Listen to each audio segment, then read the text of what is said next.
Minutos já passando, então, pessoal, boa noite a todos. Vamos dar início a mais uma reunião magna do Serviço de Cardiologia do Hospital São Lucas, no nosso 38º ano, a reunião de número 1574. E hoje nós vamos contar com um tema muito interessante, que é a síndrome de Takotsubo. Aprendi a falar, viu, Gilson? O que precisamos saber? E vamos ter o privilégio, a honra de contar com a presença, mais uma vez, do professor Gilson Feitosa, que é o professor titular da Escola Baiana de Medicina, diretor de ensino e pesquisa do Hospital Santa Isabel e da Santa Casa da Bahia, membro emérito da Academia Sergipana de Medicina, membro emérito da Academia de Medicina da Bahia. O professor Gilson é um dos expoentes da cardiologia brasileira, não precisa falar, o nome, não precisa nem dizer o que ele é, porque o nome dele, por si só, já traduz seriedade, confiança e um saber transmitir que é próprio dele. Então, Gilson, é um privilégio para a gente tê-lo novamente e, mais uma vez, obrigado por ter atendido ao nosso convite de participar aqui da nossa reunião magna. Atendendo a sugestão de Luiz André, eu pediria aos colegas que desligassem a câmera e o som para facilitar a apresentação do Dr. Gilson. Já estamos, viu, Gilson, com mais de 30 pessoas aqui nos acompanhando. Gilson, a tela é toda sua. Meus cumprimentos ao professor Souza, organizador, junto com o professor José Augusto, dessa sessão. Meus cumprimentos a todos que nos assistem e dizer que é uma satisfação estar uma vez mais participando desta sessão magna. Acho que é chegado um tempo apropriado para que se faça uma tomada de conhecimento maior sobre a síndrome Takotsubo, pelas razões que nós veremos durante a exposição. Como todos sabem, um dos grandes avanços da cardiologia foi ter a possibilidade de obter um estudo radiologicamente, com contraste radiologicamente obtido das cavidades. Aqui está o exemplo da cavidade ventricular esquerda. Isso surgiu antes da cineangiocoronariografia e surgiu nos anos 40, um pouco até no começo dos anos 40. Foi se aperfeiçoando, de início era só uma radiografia em 2 planos, estática, com a possibilidade de filmar em movimento, tornou-se a cineangioventriculografia, e o que nos dá um contraste iodado, um delineamento muito preciso do que se passa no interior do ventrículo esquerdo. Aqui uma oblíqua anterior direita, que é a melhor posição para vermos esse corpo elipsoide em evolução, onde se vê na foto do meio o ventrículo esquerdo cheio, portanto, ao final da diástole. E mais à direita, nós vemos o ventrículo esquerdo, agora depois da ejeção, o mais vazio que ele pode estar ao final da sístole.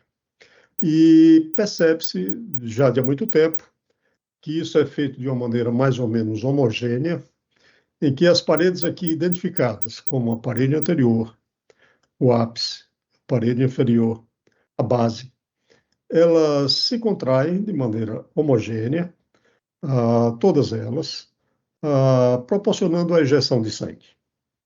Aprendeu-se com o tempo que o aparecimento de uma obstrução coronariana muito intensa, ou a sua oclusão, determinam o surgimento de uma anomalia da contratilidade da parede, quer sob a forma de uma hipocontratilidade ou sob a forma de uma acinesia, e geralmente em correspondência àquilo que se conhece como local de irrigação da artéria coronária em questão.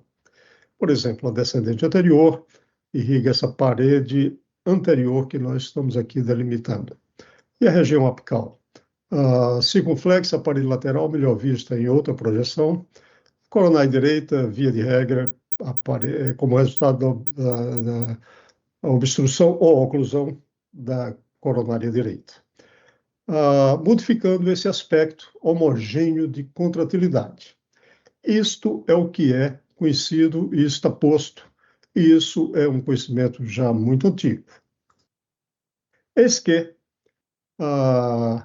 um médico chamado Dr. Sato descobriu em 4 pacientes uma realização de ventriculografia que era bem diferente daquele aspecto que eu lhes mostrei.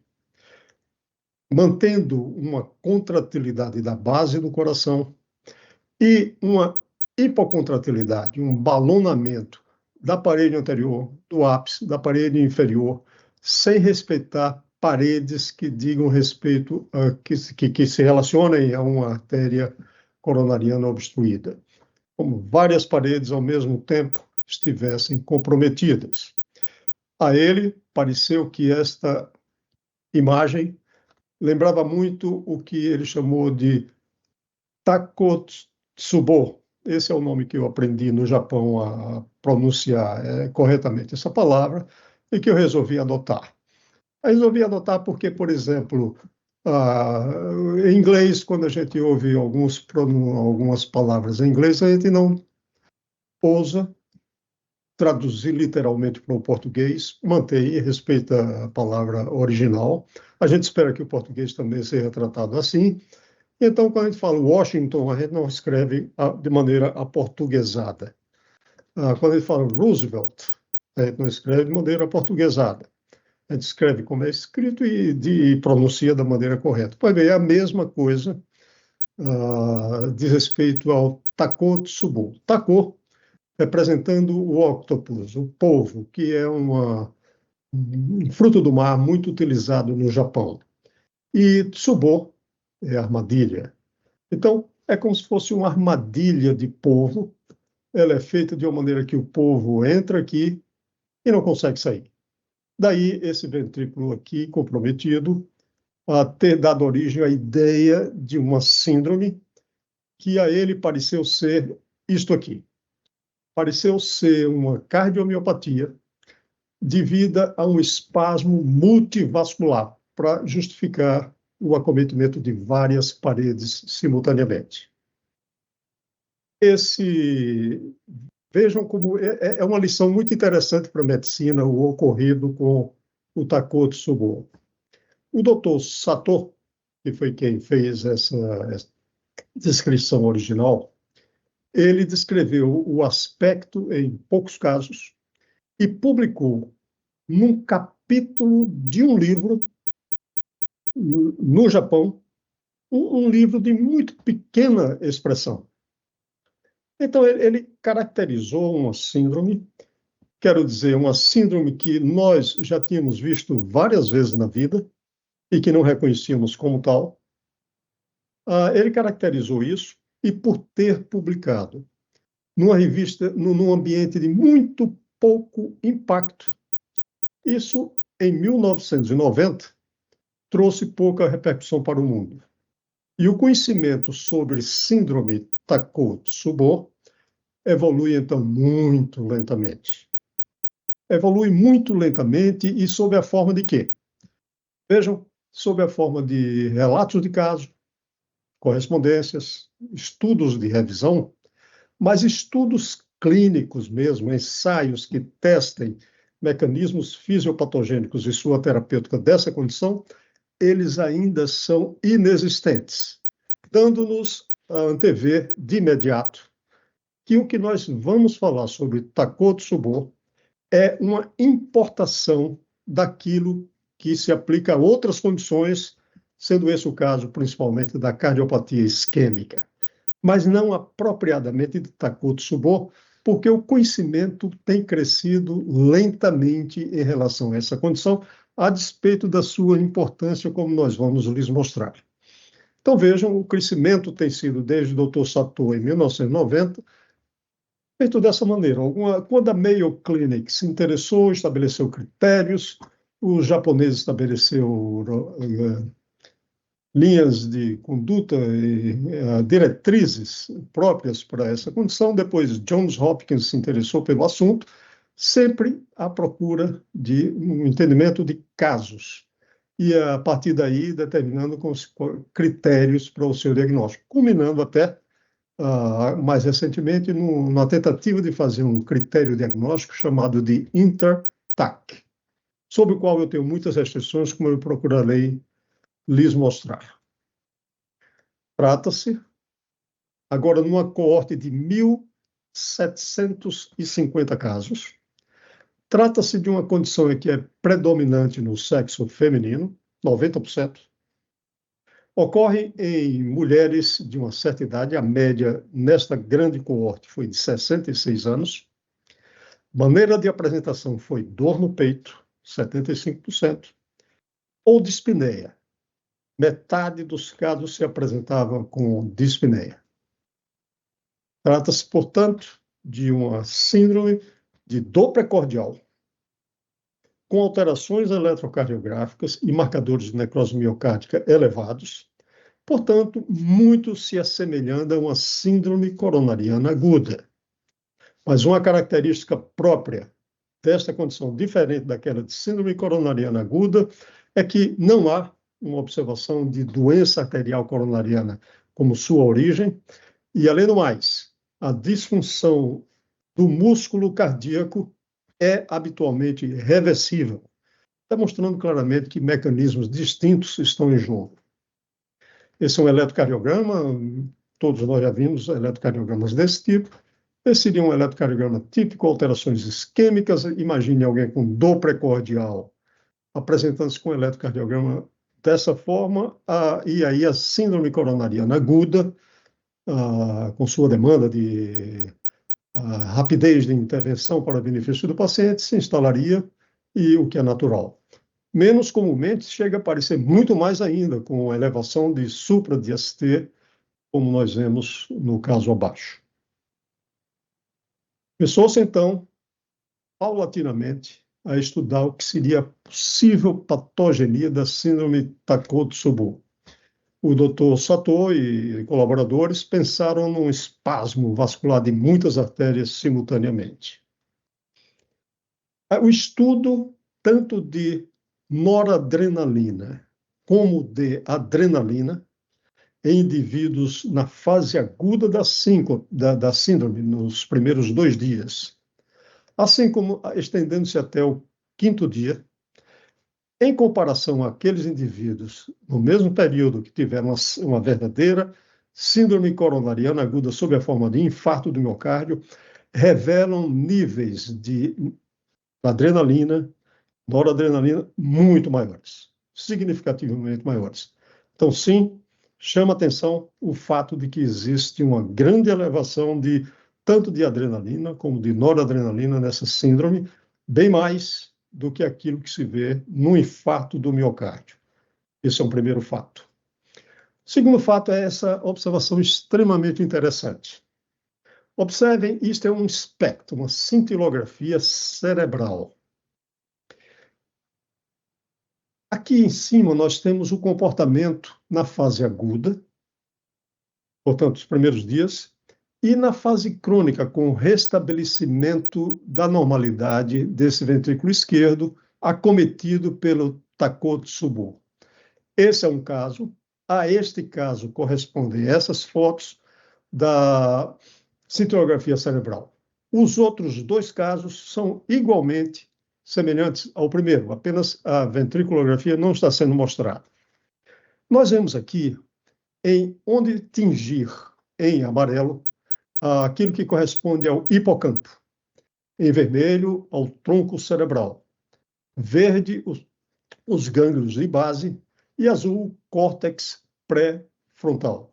Todas estas áreas muito conectadas à ideia do surge adrenérgico, isto é, da tempestade adrenérgica.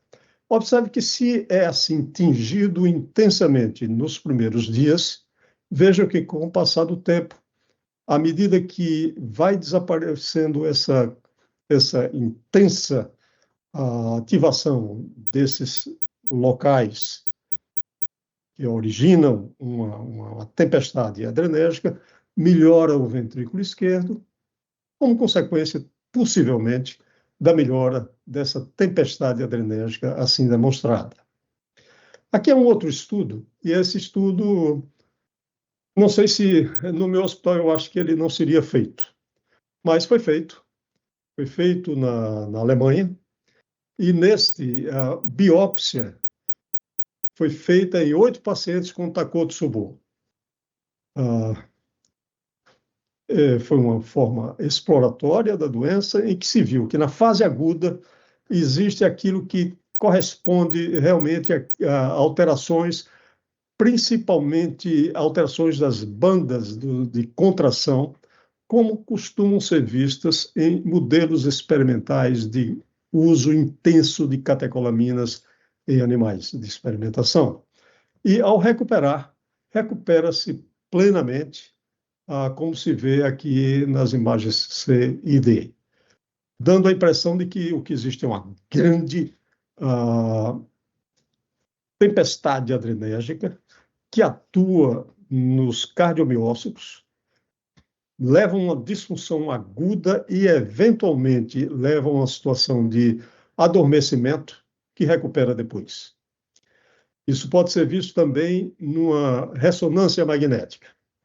E a ressonância magnética, como feita nesse caso com essa síndrome, aqui nós temos num espectro que varia do verde até o azul, verde representando o normal, o azul representando a área de edema, e sendo um caso típico, a área basal do miocárdio é sem edema, mas a área mesocardíaca e apical se revelam edemaciadas, que é o fundamento do que é visto na ressonância magnética.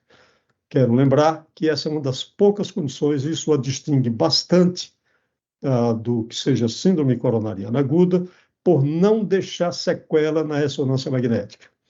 Este exame feito depois da recuperação geralmente não detecta nem fibrose em tais casos. O que seria isso? Bom, pensa-se que esse balonamento apical se deva à seguinte razão. Durante a tempestade, terminações nervosas simpáticas liberam noradrenalina, para as quais existem receptores beta-1 adrenérgicos, que na base do coração fazem uma resposta inotrópica positiva. No ápice, por outro lado, predomina a ativação de noradrenalina, e aí o receptor agora beta-2 adrenérgico, ele causa um inotropismo negativo. Essa é uma tentativa de explicar por que a base se contrai muito e o ápice fica hipocinético. Assim, pensa-se no momento que, sob condições de estresse emocional, principalmente na mulher, há uma tempestade que acomete o sistema nervoso central, que estimula eventualmente as adrenais e as terminações nervosas adrenérgicas no coração, originando aquilo que é a base, pensa-se, do que estamos a discutir, que é a síndrome Takotsubo.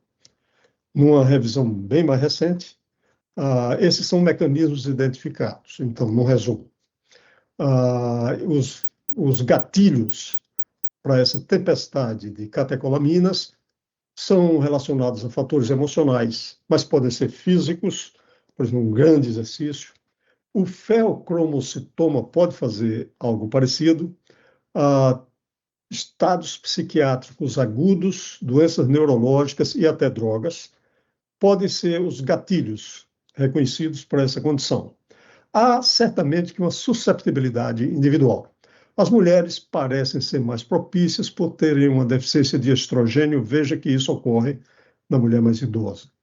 Mas outras alterações genéticas têm sido aventadas para essa ocorrência em situações dessa maneira. Há um espasmo microvascular generalizado no coração, há uma ação direta de catecolaminas com disfunção miocárdica e isso proporciona, eventualmente, uma hibernação que, com o passar do tempo, leva a uma sobrevivência da célula em cascata e sua recuperação.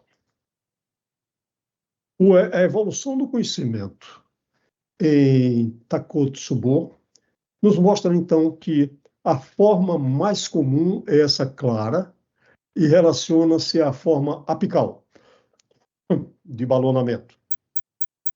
Mas há outras maneiras de apresentação. Existe a basal, a mesoventricular e existe até a focal.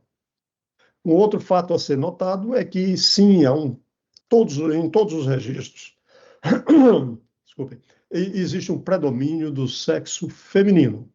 E veja, desde que isso começou a ser mais seriamente estudado, até agora, mantém-se assim.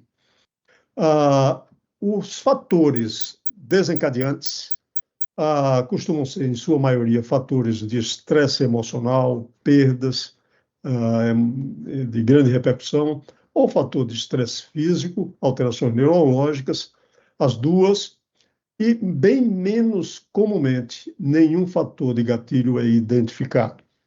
Uma coisa temível, uma razão porque a gente deve prestar atenção a essa síndrome. Uma coisa temível é o aparecimento de choque cardiogênico. Ele existe, e ele existe numa proporção que se situa aí em torno de 5 a 10% dos casos. Assim, a apresentação morfológica em ventriculografias, já lhes disse, é essa, a forma de balonamento apical é 80% dos casos, mesoventricular é 15%, exclusivamente basal, raridade, 2%, e focal, também muito raro, 1,5%. Eu acho que nós já vimos todos esses tipos nas nossas enfermarias ao longo do tempo. Critérios diagnósticos. Então, dor precordial e ou dispneia, com a demonstração de uma disfunção ventricular transitória, não respeitando o leito coronariano. Os precipitantes são estresse emocional, predominantemente pós-menopausa. Os outros eu já mencionei, AVC, convulsão, perioperatório, antidepressivos têm merecido alguma atenção. As alterações ao eletrocardiograma eu já lhes mostrei alguns exemplos, e uma coisa que é marcante, deve chamar atenção, é que há um discreto aumento de troponina. O que aumenta muito mesmo é o BNP. Então, isso distingue de uma síndrome coronariana aguda. Troponina em Takotsubo sobe pouco e o BNP sobe muito. E não existem características de uma miocardite infecciosa. Então, estabeleceu-se recentemente um esforço no sentido de determinar um score que facilitasse o diagnóstico dessa condição. Chama-se score Intertac.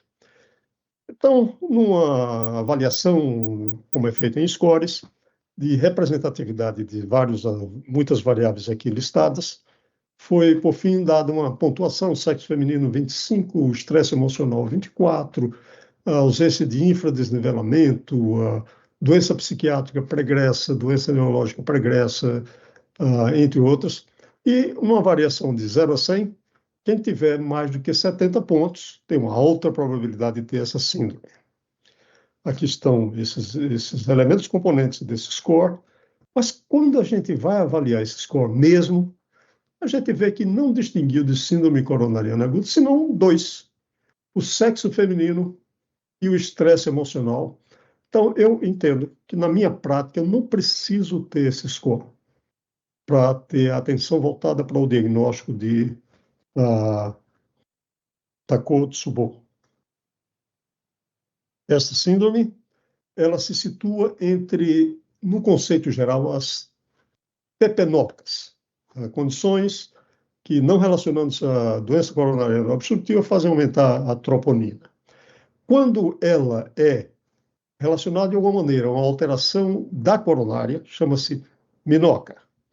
Isso pode ser por dissecção, pode ser por ruptura de placa não obstrutiva, no entanto, espasmo, etc., mas sempre relacionada à coronária. Esta é a minoca. ou pode ser por razões não cardíacas, como embolia pulmonar e insuficiência renal. Quando é resultante de uma alteração primária do miocárdio, aí é onde se insere a Takotsubo, já que alteração coronariana de artérias epicárdicas não se relacionam ao seu surgimento. Na prática, a avaliação complementar em síndrome Takotsubo leva quase que invariavelmente, nos dias atuais, à realização de uma coronariografia. Porque tudo parece com um infarto, as alterações eletrocardiográficas são sugestivas, existe a dor precordial, marcadores de injúria ocorrem, e embora a gente aqui e ali já comece a perceber, enquanto se espera o cateterismo, um ecocardiograma que faz supor, antes da coronariografia, essa síndrome, mas a rigor, na prática, no dia a dia, nós temos alguns casos que estamos construindo como uma série. Nós não deixamos de fazer a coronariografia. Ela é sempre feita. A ecocardiografia desempenha um papel importante, principalmente para ver a evolução da disfunção loco-regional, mas, pela razão que veremos em seguida, para detecção de obstrução de via de saída de ventrículo esquerdo, no que ela desempenha um papel muito relevante. Porque, afinal de contas, esse gradiente determina muito da maneira como se deva tratar indivíduos com essa síndrome. A ressonância magnética cardíaca desempenha um papel muito importante, principalmente ao excluir outras condições que deixam marcas no miocárdio e Takotsubo não deixa. A evolução do conhecimento em Takotsubo é isso que eu quero chamar a atenção. Observem, ao longo de períodos de tempo de 2 em 2 anos, desde que a atenção se voltou para essa condição, vejam como foi reconhecido cada vez mais a mortalidade relacionada a essa síndrome. O que seria isso? Quer dizer, o tempo passa, custos terapêuticos avançam e a gente vê avançar a mortalidade. Eu tenho certeza que a razão principal é porque nós estamos fazendo muito mais diagnóstico hoje do que no passado, onde isso passava assim incontinente, sem grandes reflexões. Vejam que o conhecimento de Takotsubo mostra que não só é mais frequente, mas tem uma mortalidade. Tem uma mortalidade que é reconhecida nos primeiros dias e chegando a 5%, e ao longo do tempo, digamos assim, em um ano, tem uma mortalidade que é crescente. É crescente porque os casos estão sendo mais reconhecidos. Bom, uma das condições que tem sido merecida alguma atenção, nessa condição em que um dos gatilhos principais é o estresse emocional, é o uso de medicações. E como tudo tem a ver aparentemente, com catecolaminas, então o interesse volta para ver que tal os antidepressivos, aqueles que impedem a reabsorção de serotonina e principalmente aqueles que impedem a reabsorção de serotonina e de catecolaminas, como base de sua ação antidepressiva. Eu lhes trago aqui um sistema muito curioso, possível que alguns dos senhores conheçam, mas aqui no caso são os FAERS. É uma maneira atual, moderna, que veremos representada em vários campos, utilizado pelo FDA. O FDA, ao relatar potencial efeito colateral de uma medicação, utiliza-se de inteligência artificial, grandes bancos de dados, que inclui, assim, milhões de pessoas que usaram ou não usaram o produto em questão. Além disso, qualquer uma das medicações que seja considerada, ela é utilizada dentro de um processo de avaliação, de network, de big data, de inteligência artificial. Ela tem a ponderação de interação com várias outras que poderiam estar concomitantemente em uso, para que se chegue a uma conclusão. Então, veremos isso cada vez mais quando se tentar verificar realmente a ação e interação de remédios a partir dos FAERS. No particular, de antidepressivos, eu só vou destacar aquilo que é a nossa matéria de interesse hoje, que é a cardiopatia do estresse, e vejo que destaca-se, sobremaneira, 2 tipos aqui de antidepressivos, dentre os vários que foram testados. Vemos aqui a fluoxetina e vemos aqui a venlafaxina. Então, em comparação àqueles indivíduos que usaram o medicamento e não tiveram a síndrome, destacou-se a possibilidade de, entre aqueles que tiveram a síndrome e usando os remédios, medicações que impediam a recaptura de serotonina, dentre esses e principalmente a fluoxetina, e entre aqueles que faziam ambos, para serotonina e adrenalina e catecolaminas, venlafaxina.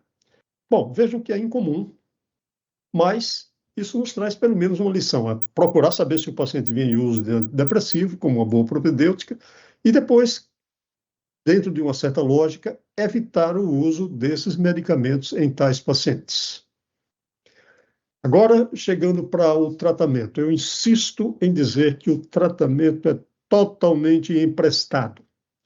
Não existem estudos clínicos próprios de Takotsubo.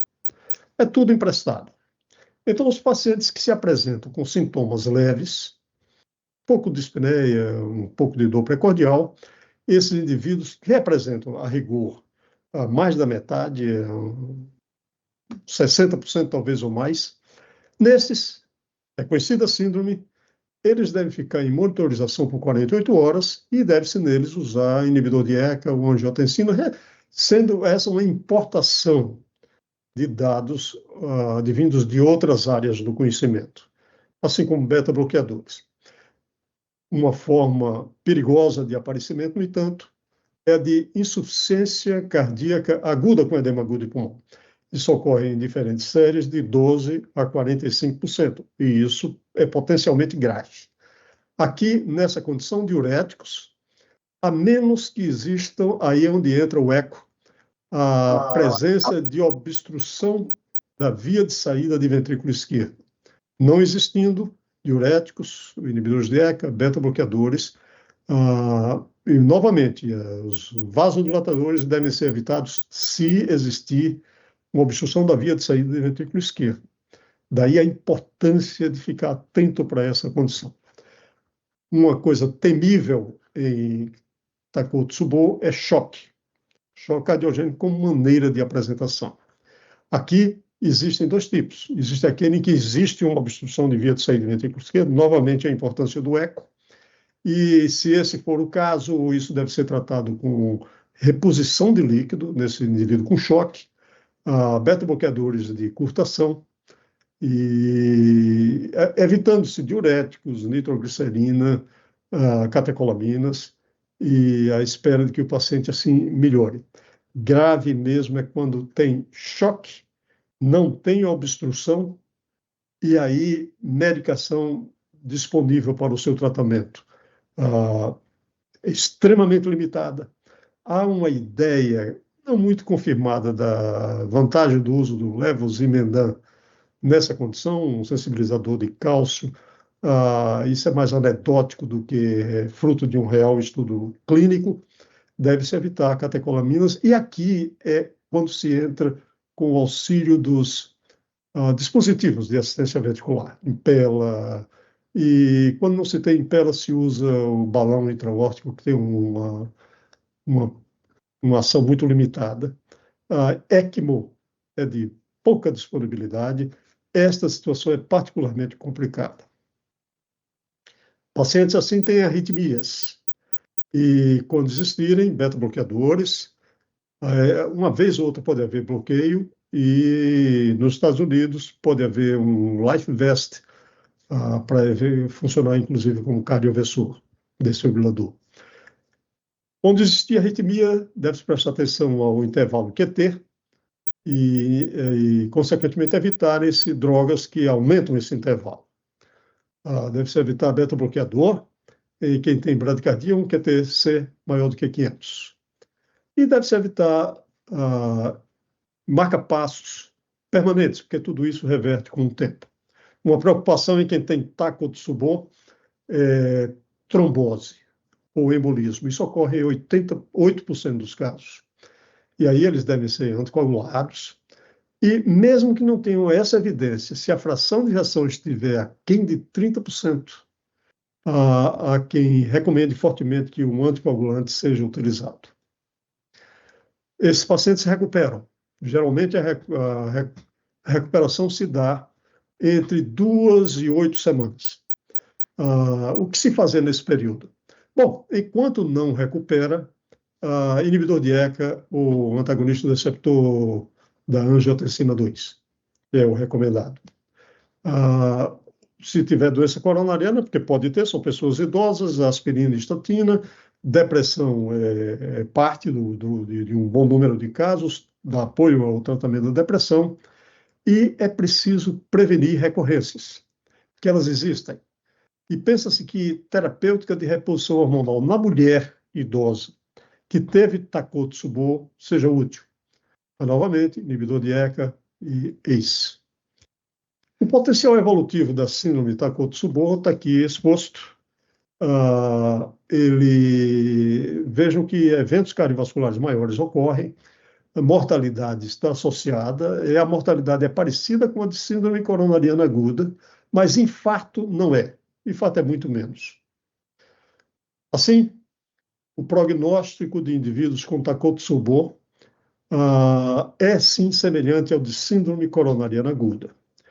Complicações potencialmente graves ocorrem em 52% dos casos e a mortalidade é considerável. 4 a 5% dos casos, quase aquela do infarto dos dias atuais. A idade acima de 75 anos e uma fração de reação aquém de 35 são fatores independentes de mortalidade. A recorrência existe. Os pacientes podem ter, depois de uma recuperação do quadro, que ocorre em poucos dias até 8 semanas, 1,2% desses indivíduos terão recorrência em 6 meses e em um ano, 5,6%. As recorrências são mais comuns entre as mulheres. Os estudos observacionais sugerem que IECA ou BRA podem se associar à redução de recorrência. Beta-bloqueadores são neutros. Estudos pequenos com beta-bloqueadores não preveniram a recorrência. Talvez talvez um efeito melhor exista sim com os inibidores ou BRAs. Em conclusão, e procurando cumprir o tempo que me foi dado dos 40 minutos, eu quero dizer que essa doença é uma doença de conhecimento recente, se confunde com síndrome coronariana aguda. A mortalidade em geral é semelhante à de síndrome coronariana aguda. A recuperação da função ventricular ocorre na quase totalidade dos casos e que pode haver recorrências. Há uma definitiva carência de estudos clínicos específicos, que eu acho que passaremos a ver nos próximos anos, nas próximas décadas, voltados para o mecanismo que é próprio e é distinto daquele da síndrome coronariana aguda. De modo que, senhores, era isso que eu queria lhes trazer. Esse tema, eu entendi que era o tema que ia utilizar durante esse ano, em diferentes circunstâncias onde eu pude apresentar alguma coisa.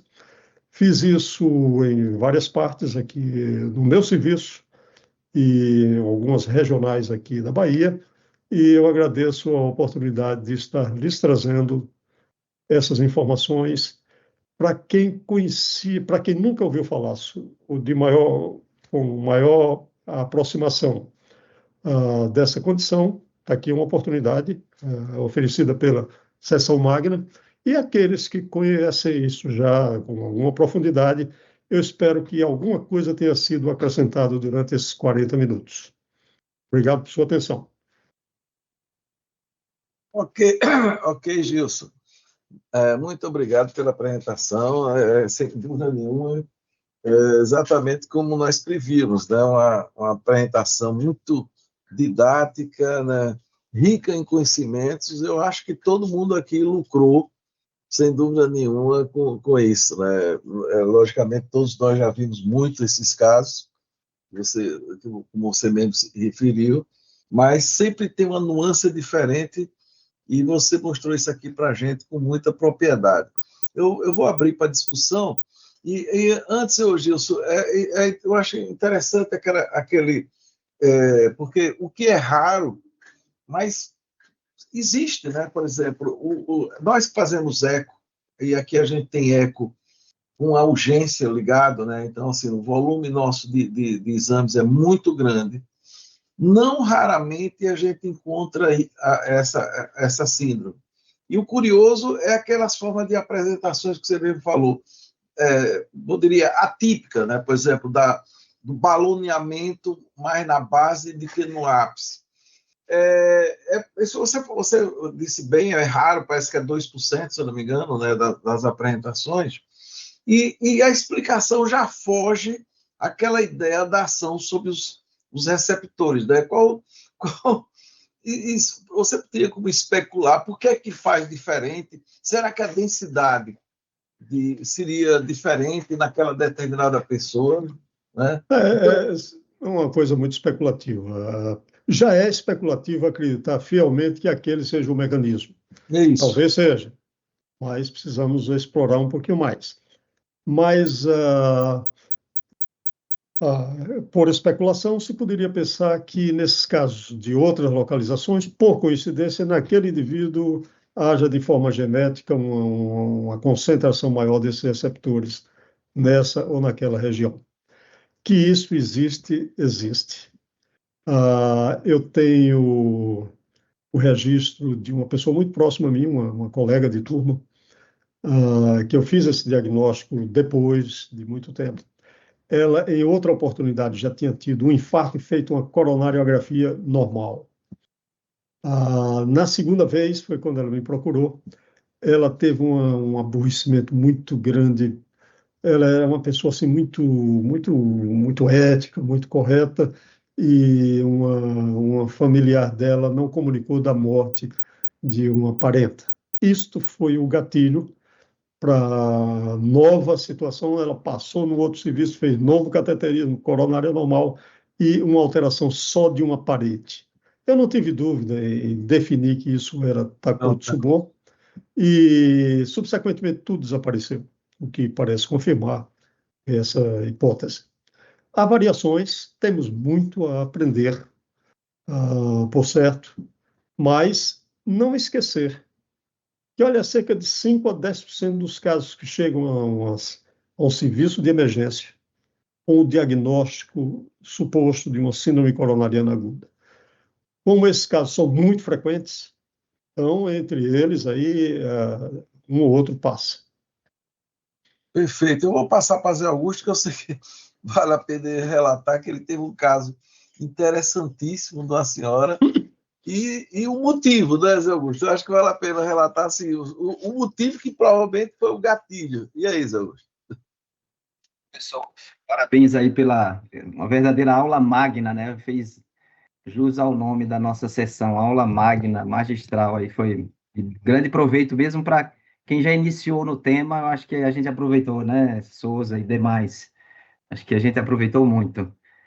Não, essa paciente é interessante, porque confesso que ela era muito idosa, a gente terminou não estudando. Eu acho que ela tinha uma sobreposição com doença coronariana, mas o gatilho que fez ela ter um edema agudo de pulmão é que na véspera do dia 31 de dezembro, ela teve um convite dos dois filhos para passar a noite na casa dos filhos, né?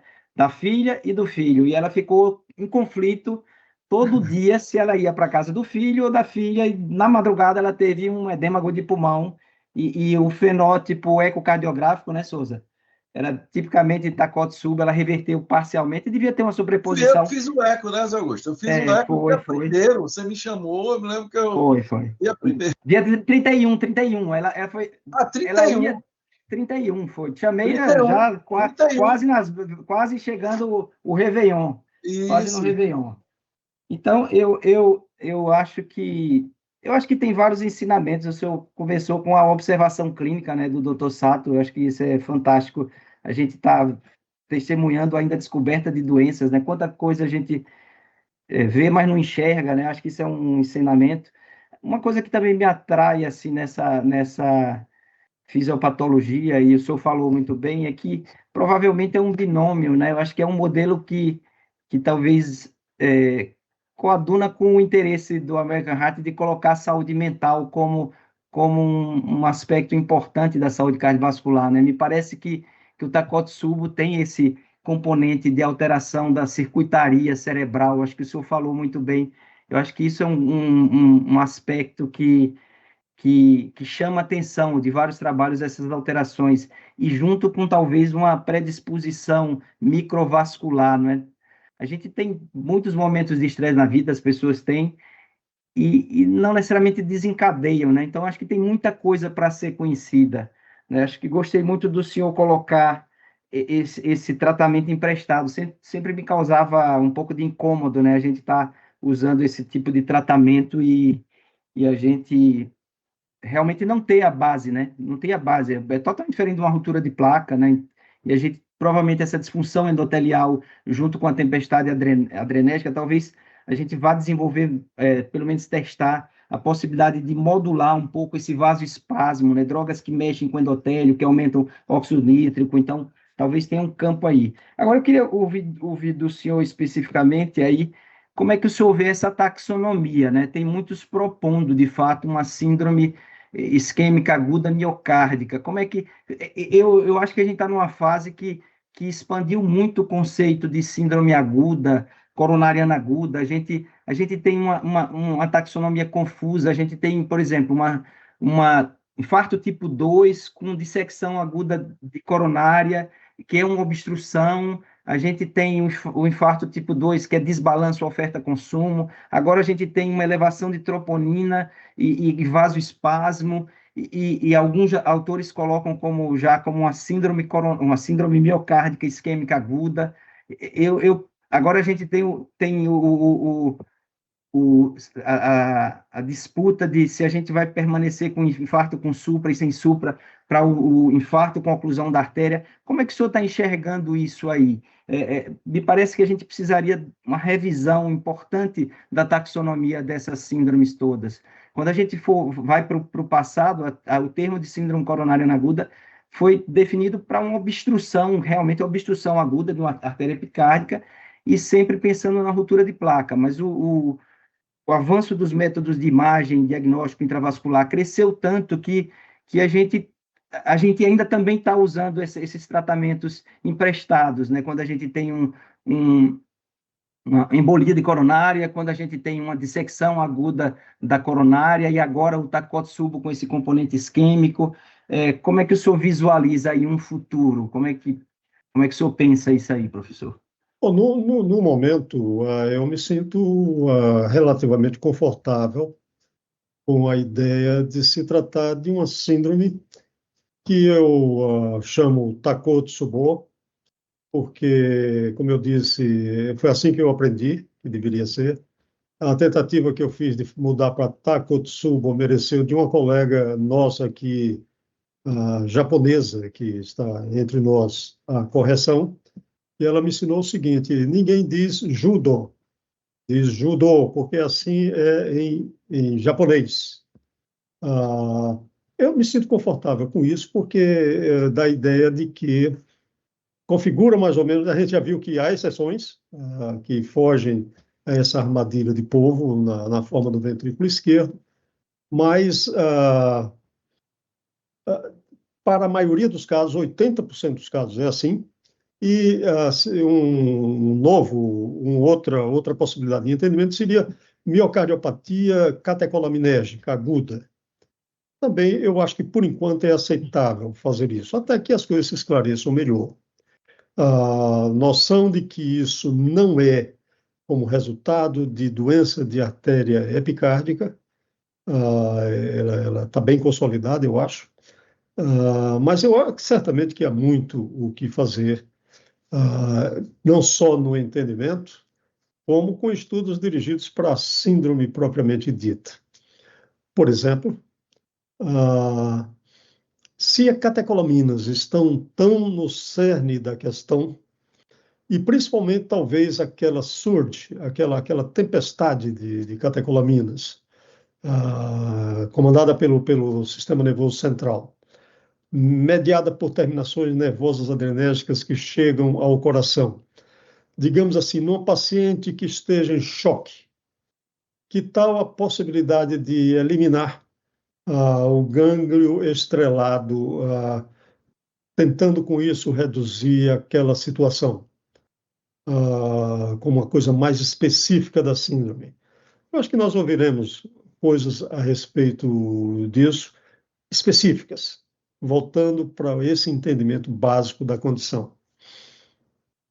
O senhor viu alguma diferença do mecanismo quando se trata de uma emoção de felicidade, uma emoção positiva, e essa tempestade adrenérgica? O senhor chegou a ler alguma coisa? Eu não me lembro de ter lido diferença assim, fisiopatológica, mas o senhor que fez essa revisão do REP... Tem sido registrado casos de emoção forte e do lado positivo. São raros, não? São raros. Geralmente são perdas. A motivação principal está relacionada a perdas. Mas existem. Eu tenho a lembrança de vários casos ao longo desses 55 anos de profissão. Eu tenho lembrança de vários casos e admito que vi muitos que nem conhecia o nome, nem ninguém conhecia o nome ou a existência dessa síndrome. Um dos primeiros que eu me lembro foi uma senhora, mãe de uma residente, que num pós-operatório teve exatamente isso. A gente botou a mão na cabeça, um infarto gravíssimo que ela ia...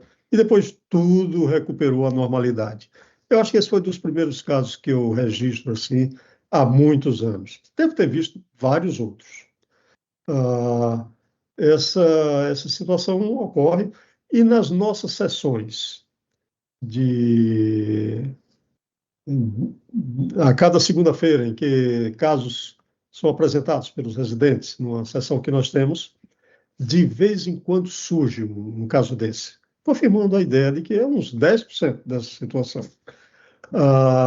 Nós estamos começando a ousar, durante a discussão, pela apresentação que o residente faz no caso, ele diz: olha, está parecendo Takotsubo antes que se veja a coronariografia, etc. Mas nós não ousamos, por enquanto, deixar de fazer a coronariografia.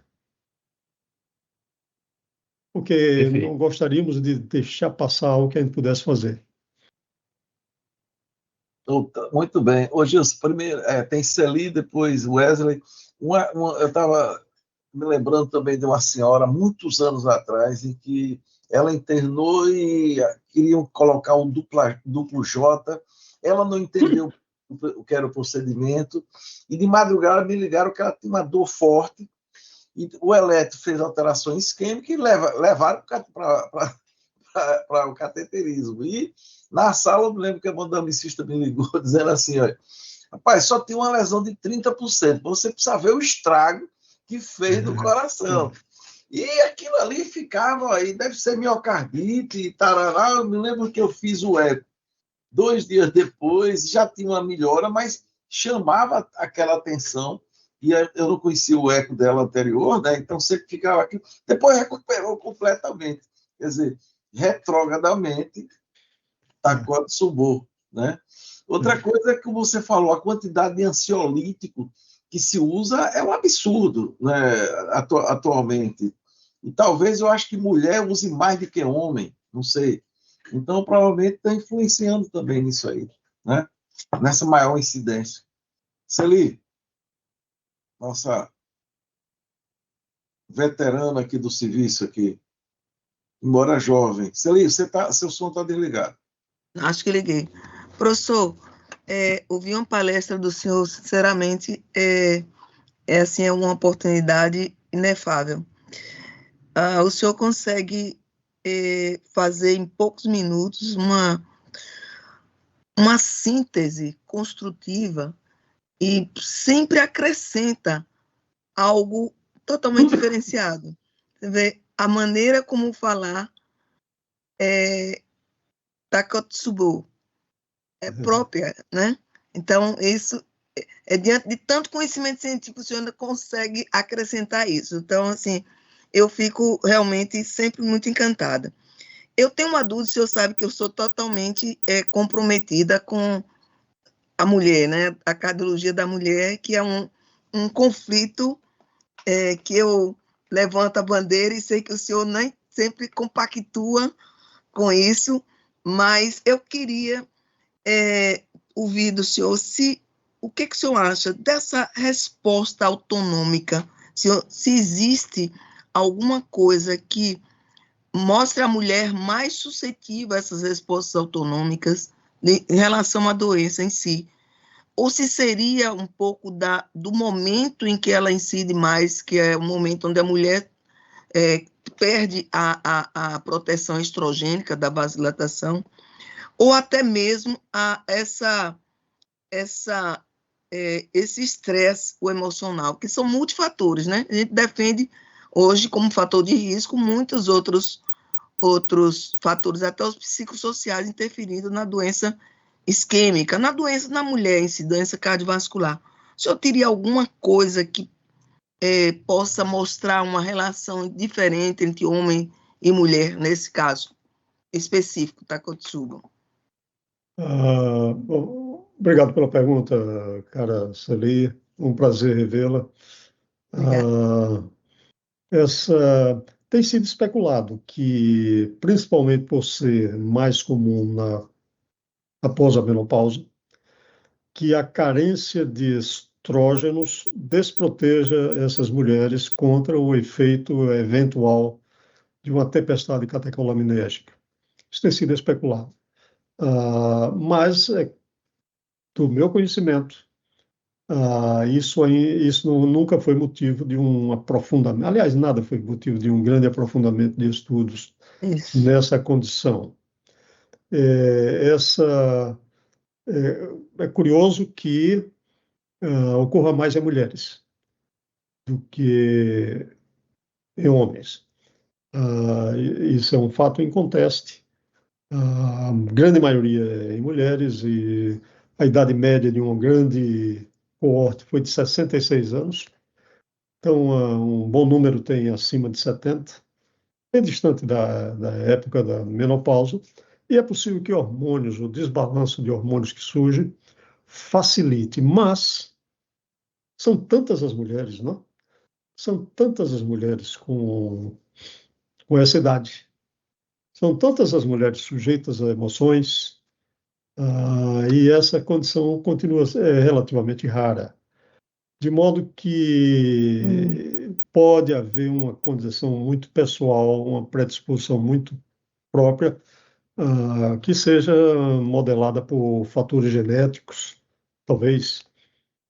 Nos casos de recorrência, aí então tem havido uma intensificação de estudos genéticos e apontando eventualmente para algum achado nessa direção.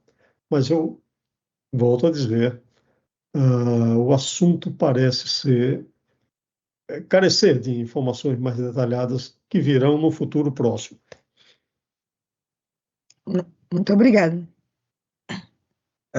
Então, nós temos o Wesley. Wesley, antes de passar a palavra, eu aprendi Takotsubo agora durante o Congresso Norte-Nordeste, conversando com o Gilson. Ele perguntou se eu chamava judo.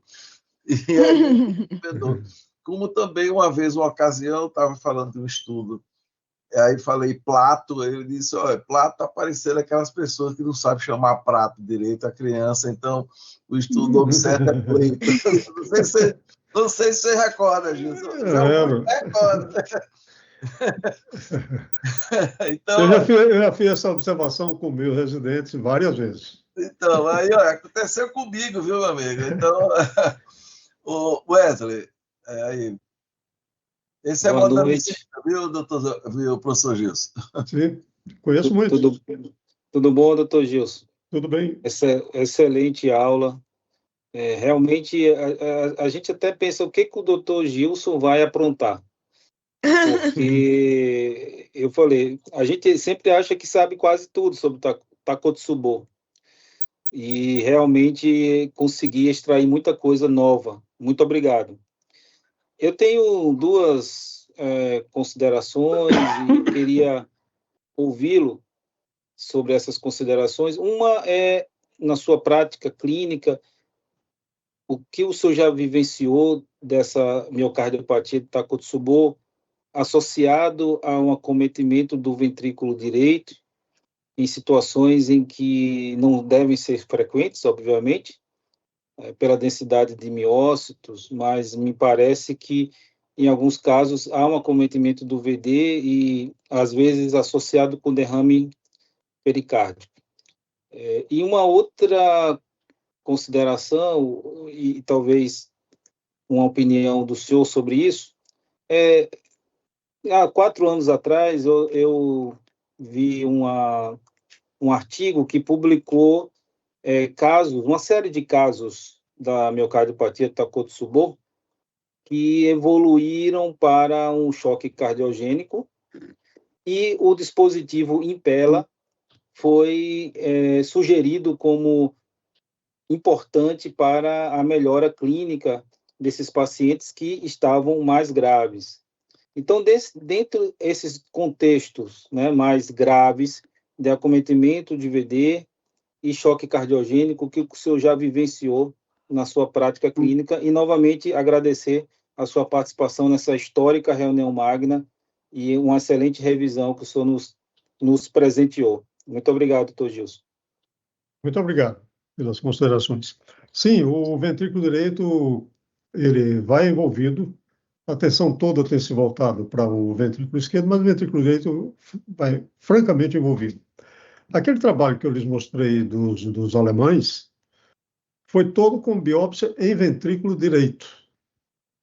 Não foi em ventrículo esquerdo, foi em ventrículo direito, mostrando aquele tipo de... Eram 8 pacientes, mostrando esse acometimento da fibra muscular de ventrículo direito. Recupera. Tanto o ventrículo esquerdo como o ventrículo direito se recuperam, mas certamente que existe. Naqueles quadros onde existe choque cardiogênico que não estejam relacionados à obstrução, a obstrução, no primeiro momento, faz um agravamento da situação. Mas o agravamento decorre mais do erro possível de ser cometido utilizando inotrópicos positivos.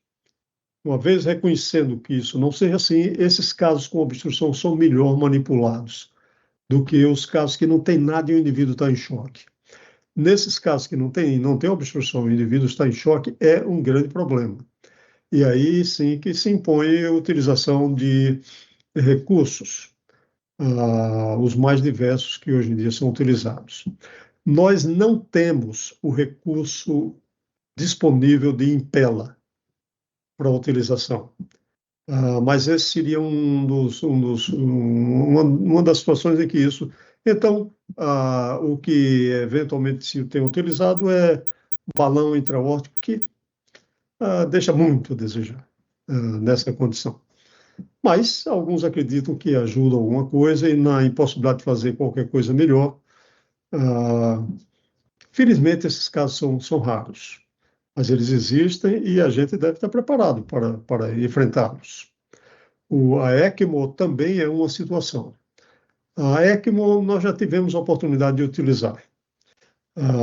Situação muito rara, sob judicialização, situação muito incomum, mas é de difícil acesso, não é uma coisa muito restrita. Quando o paciente com essa síndrome entra em choque grave, a situação é muito complexa.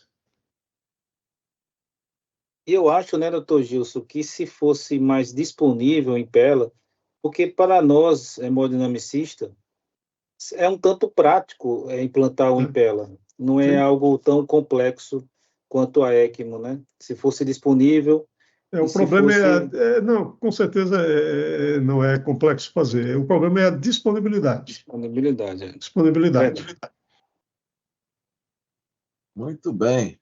Agora vamos cambiar de hemodinamicista método invasivo para método de imagem não invasiva aí. Luiz Flávio, que é o mestre da ressonância e da angiotomografia. E aí, Luiz? Boa noite, Gilson. Parabéns pela excelente aula, né? Fantástico, realmente. Uma aula tanto para estudante, quanto para residente, quanto para especialista no assunto. Realmente abordou assim, de uma forma bem ampla, né? Já foram tecidos os devidos parabéns. Veja, puxando um pouco sardinha do meu lado, né? A gente teve um caso bem interessante que a gente apresentou na reunião. Infelizmente não era gravado porque era presencial ainda na época. A gente apresentou esse caso, acho que todo mundo aqui lembra. E um caso que foi diagnosticado com Takotsubo, coronária a princípio normal, e aí foi para ressonância e assim, um infarto extenso. E aí não tinha dúvida que era infarto. E aí a gente reviu as imagens e ela tinha uma dissecção, na verdade, da coronária, né? Depois que revendo a imagem do CAT, viu que tinha uma linha, na hora da urgência passou batido, e foi diagnosticado uma dissecção coronariana. Então, assim, mudou radicalmente o diagnóstico e o prognóstico e até a conduta, né? E uma das coisas que Justo falou muito bem, que chama atenção, nesses casos, normalmente, a troponina é muito mais elevada. A gente fez um trabalho que a gente mostrou isso muito bem. Assim, troponina e miocardite são os campeões da troponina, né? A troponina, no nosso trabalho, que não era nem com ultrassensível na época, foram todos acima de 50 vezes o valor do limite superior. Então, assim, uma forma de você, talvez, chamar muita atenção é isso. Não existe Takotsubo com troponina, não é que não exista, mas assim, é menos provável, né? Um Takotsubo com troponina muito estourada. Então, seria talvez um red flag, né? Uma troponina muito estourada. A troponina, no nosso trabalho, ficou no meio termo, entre as injúrias inespecíficas e o infarto. Ela ficou ali no meio do caminho, né? Ficou entre 30 e 50 vezes. Então, ela aumenta, mas não é aquele aumento estourado. É uma coisa para se chamar a atenção. Assim, eu acho que a gente tendo máquina disponível, né, tendo o recurso disponível, acho que a ressonância sempre é bem-vinda, né, porque ela vai confirmar realmente o diagnóstico, né, a gente pode descartar essas outras condições, né, de diagnósticos diferenciais, então seria interessante, mas a troponina, eu acho que o Dr. Justo falou muito bem, eu acho que ajuda bastante. E assim, eu queria tirar uma dúvida, que eu fiquei muito, assim, realmente ignorância mesmo, assim, talvez um pouco. Ele falou do registro do FAERS, né, sobre o uso de antidepressivos. Falou da associação, principalmente de fluoxetina e venlafaxina, se eu não me engano, foi isso. E a minha dúvida é, porque há uma relação muito grande com o estresse emocional, né, e com pacientes com quadro de ansiedade. Então, claro que foi um registro, né, do FDA, né, não é uma coisa, não é um trabalho randomizado, nada, mas, assim, leva talvez uma interpretação de que essas drogas estejam causando o Takotsubo. E aí leva-se a um ímpeto de querer suspender. Minha dúvida é, será que não é um evento casual, né? Não é uma casualidade? Ou você tem mais ansiedade, você está usando mais antidepressivo, e essas mulheres que usam antidepressivo terem mais Takotsubo, e aí talvez o tratamento fosse manter até, inclusive, né? Talvez até aumentar a dose, ou talvez até mudar para uma coisa mais potente, porque ela está tendo um quadro ansioso mais acentuado. Então eu tenho essa dúvida aí, realmente ficou um pouco esse medo aí nessa questão. Queria que o doutor Justo explicasse melhor. Aqueles FAERs são extremamente complexos, não? Eles levam em conta a interação de múltiplos fatores. E o que ocorre é que quando se destacam aqueles dois, eles se destacam tendo resistido a muitas das outras análises. Qual foi a dose, por quanto tempo, qual foi... Todas as análises que se fizer, quando eles acentuam aquilo daquela maneira, é porque todos foram excluídos, inclusive essas preocupações. Não é resultado, e ninguém fará, um estudo de altas doses de um desses produtos para ver se induz mais a condição. Mas traz a mensagem, eu acho, que daquelas duas medicações, certamente que uma vez presente, a minha tendência, que é o que é recomendado até, é de mudar. Tem a sua antidepressão, então outros recursos existem, mas dada essa verificação de uma certa associação delas duas com a condição, até que se esclareça melhor, eu acho que não é muito prudente insistir no uso delas duas, porque poderia estar, de alguma maneira, relacionado. Nós não conhecemos bem esses relacionamentos aí, mas o que tem sido sugerido é que se evitem essas medicações nessa condição. Claro que elas precisam depois de antidepressivos, né? E aí usa outros, que não aquelas duas. Entendi. Perfeito, perfeito. Muito bem. Eu ainda lembro, eu até discuti com o Zé Augusto, por ocasião daquela senhora, de um artigo, né, Zé Augusto, que nós até resgatamos antigo, dizia interessante que era Happy New Year, não, Merry Christmas e Happy New Year Heart Attack.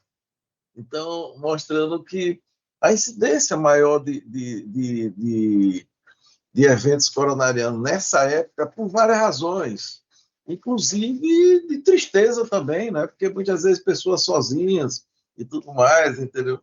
E pode ser que muito naquele meio ali tenha Takotsubo, que não era diagnosticado naquela época, né? Ficou como sendo síndrome coronariana aguda, né?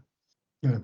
Muito Uma coisa que eu gostaria de ressaltar já foi mencionado pelo Dr. Luiz Flávio. A ressonância tem um papel fundamental em todas essas condições nos dias atuais. A rigor, tem um papel muito relevante em tentar diferenciar essas diferentes formas de acometimento em que troponina sobe. Muda diagnóstico, não raramente, de modo que sim, ter ressonância à mão de boa qualidade é algo que se torna cada vez mais utilizado. Gilson, outra coisa que eu acho que é importante é essa integração de metodologias, que o Luiz vai concordar comigo, que para avaliar gradiente de via de saída do ventrículo esquerdo, o ecocardiograma é bem superior à ressonância, né, Luiz? O que você acha? Com certeza. Entendeu? Isso Com é um certeza. detalhe, isso é um dado importante. Então, puxando o fogo para a minha sardinha. Mas aqui, Não esqueça do cateterismo, viu? Aqui, Gilson, a gente tem trabalhado muito integrado aí, muito assim, ecocardiografia, ressonância, doença coronária e a síndrome coronariografia. A vantagem de você dispor dessas metodologias com relativa facilidade no dia a dia tem nos ajudado bastante, né, Zé Augusto? Bem, alguém tem mais algum questionamento para fazer? Alguma sugestão? É como o Professor Souza. Pois não? Maurício, nosso grande bem. Maurício Nunes aqui, ó, presente aqui. Maurício, por favor. É um prazer muito grande. Parabéns, Gilson, você realmente é brilhante. E nos traz algumas informações importantes. Luiz chamou a atenção para uma coisa importante.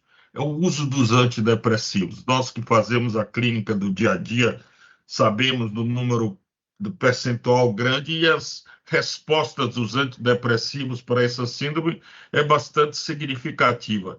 A gente fica realmente sem saber nessas horas. Será que os psiquiatras sabem desse tipo de efeito colateral? É uma coisa extremamente. Uma das coisas boas que você falou foi o venlafaxina, que é um percentual grande. Eu fiquei muito satisfeito com a sua revisão, apesar de conhecer a síndrome, mas fiquei muito mais satisfeito, como o colega disse, foi uma aula para estudante, para médico, para residente e para nós todos que fazemos a medicina da maneira séria, como você preconizou, Nilson. Parabéns, Gilson, parabéns. Parabéns pela sua brilhante aula magna, Souza. Obrigado. Bem, pessoal, então, Gilson, Maurício, eu gostaria de agradecer muito sua presença também. Professor Gilson, é realmente, como falou essa aqui, esse é o verdadeiro sentido da reunião magna, né? Essa em todos os aspectos, como foi ressaltado por, acho que foi o Wesley que chamou a atenção para isso.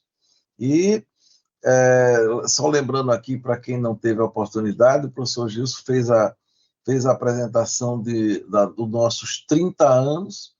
Eu acho que ele está sendo cotado aí para fazer a de 40 anos daqui a 2 anos. Mas, até lá, Gilson, nós gostaríamos muito que você frequentasse de vez em quando aí a nossa reunião. Então, sempre fique à vontade.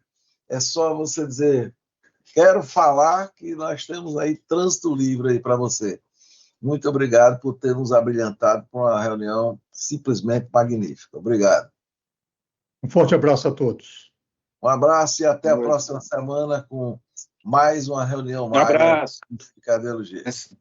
Obrigado, Maurício. Até mais, tchau. Apareça.